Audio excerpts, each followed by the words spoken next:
आज सुबह 7 बजे इस यात्रा की शुरुआत हमने अपने शहर सहारनपुर से की। इस यात्रा में हम आपको हरिद्वार, ऋषिकेश, नीलकंठ मंदिर तक पहुंचने के पूरे रोड की जानकारी, किस वाहन से इस यात्रा को कर सकते हैं और इस यात्रा के दौरान होने वाले आपके खर्च की जानकारी आपको देंगे।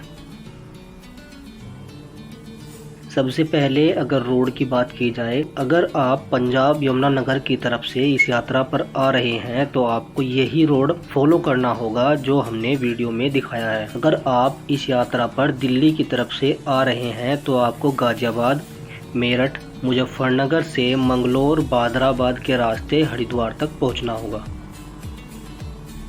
अगर बात वाहन की जाए तो आप ट्रेन, बस या अपने किसी भी निजी वाहन से इस यात्रा को कर सकते हैं। हम आपको यही सलाह देंगे कि आप इस यात्रा को अपने निजी वाहन से ही करेंगे तो ज़्यादा बेहतर होगा।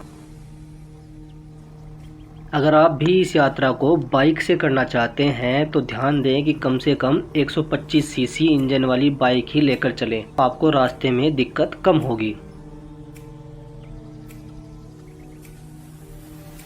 अब जो भी बाइक लेकर चलते हैं उसमें 35 से 40 किलोमीटर पर लीटर के हिसाब से पेट्रोल डलवा लें, क्योंकि पहाड़ी क्षेत्र में आपकी बाइक 35 से 40 किलोमीटर पर लीटर का ही एवरेज देगी, इससे ज़्यादा का एवरेज नहीं देगी। बाइक में पेट्रोल भरवाने की अगर बात की जाए तो ऋषिकेश तक के पूरे रास्ते में पेट्रोल पंप की कोई भी कमी नहीं है। कुछ कुछ दूरी पर ही आपको पेट्रोल पंप देखने को मिल जाएंगे। सहारनपुर से नीलकंठ तक की दूरी लगभग 120 किलोमीटर है। इस पूरी यात्रा को हमने केवल 6 लीटर पेट्रोल में कवर किया है। अगर बात खाने की जाए तो ऋषिकेश तक के पूरे रास्ते में आपको खाने की बहुत से दुकानें देखने को मिल जाएंगी।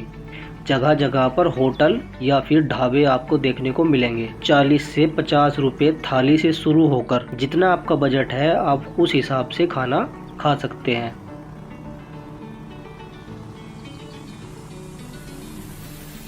अगर आप इस यात्रा का पूरा आनंद लेना चाहते हैं तो कोशिश करें कि सुबह 9 बजे तक आप लोग हरिद्वार पहुंच जाएं। सहारनपुर से हरिद्वार की दूरी लगभग 70 किलोमीटर है, जिसे हमने 2 घंटे में कवर कर लिया था। हम लोग भगवानपुर से निकल रहे हरिद्वार बाईपास, जो इमली खेड़ा गांव और धनौरी से होते हुए हरिद्वार तक पहुंचता है, से हरिद्वार पहुंचे। अगर भगवानपुर से सीधा जाएंगे तो रुड़की से होते हुए हरिद्वार आना होगा, जो कि एक लंबा रूट है। बादराबाद से हरिद्वार की तरफ निकलते ही आपको कुछ ऐसे नज़ारे देखने को मिल जाएंगे। हर 5 मिनट की यात्रा पर किसी न किसी भगवान या महापुरुष की मूर्ति देखने को मिलना लाजमी है।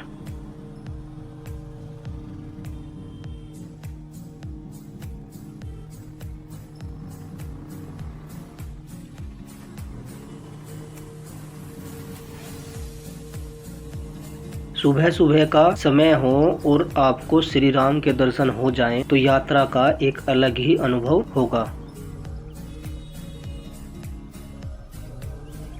हम जैसे जैसे हरिद्वार की तरफ बढ़ते चले जा रहे थे तो खुद को भगवा रंग में डूबता हुआ महसूस कर रहे थे। दीवारों पर अलग ही चित्रकारी देखने को मिल रही थी। कहीं भगवान वाल्मीकि रामायण की रचना करते हुए दिख रहे थे तो कहीं कुछ वैद्य रोगियों का इलाज करते हुए दिखाई पड़ रहे थे।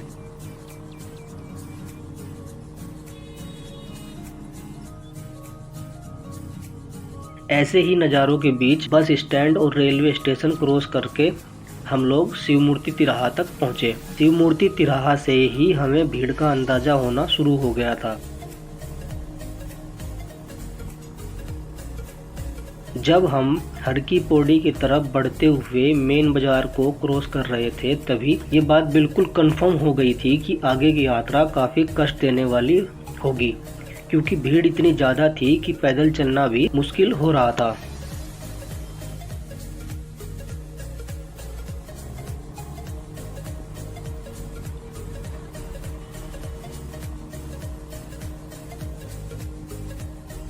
हमने अपनी इस यात्रा में मनसा देवी मंदिर को भी कवर करने का सोचा था। ऊपर मंदिर से आती भक्तों की भीड़ देखकर हमने मनसा देवी मंदिर जाने का प्रोग्राम कैंसिल कर दिया।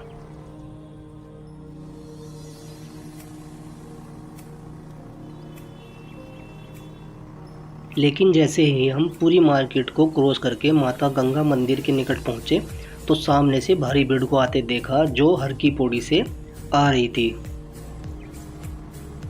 भीड़ से बचते हुए हम हर की पैड़ी की तरफ बढ़ रहे थे। भीड़ इतनी ज़्यादा थी कि हमें अपनी बाइक पार्क करने की जगह भी नहीं मिली, तो हमने अपनी बाइक को रोड के किनारे ही खड़ा कर दिया। लेकिन आपसे रिक्वेस्ट है कि आप ऐसा बिल्कुल ना करें। अपनी बाइक को बाइक स्टैंड में ही खड़ा करें, क्योंकि रोड के किनारे वाहन खड़ा करने से व्यवस्था खराब होने के साथ साथ आपकी बाइक टूटने या फिर चोरी होने का खतरा भी बना रहता है। जैसे जैसे हम घाट की तरफ बढ़ रहे थे वैसे ही भीड़ भी बढ़ती जा रही थी।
जैसे ही हमने हर की पौड़ी पर कदम रखा तो नज़ारा बिल्कुल वैसा ही था जैसे का हमें डर था। घाट पर लाखों लोगों की भीड़ थी।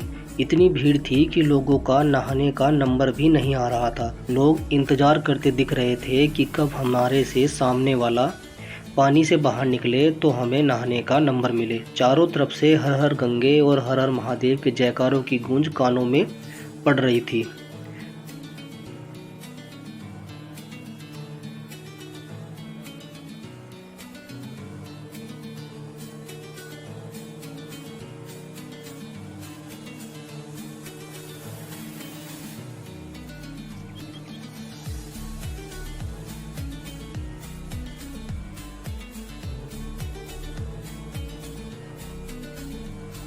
यात्रा के अगले भाग में हम आपको ऋषिकेश, नीलकंठ मंदिर, पार्वती मंदिर की यात्रा कराएंगे।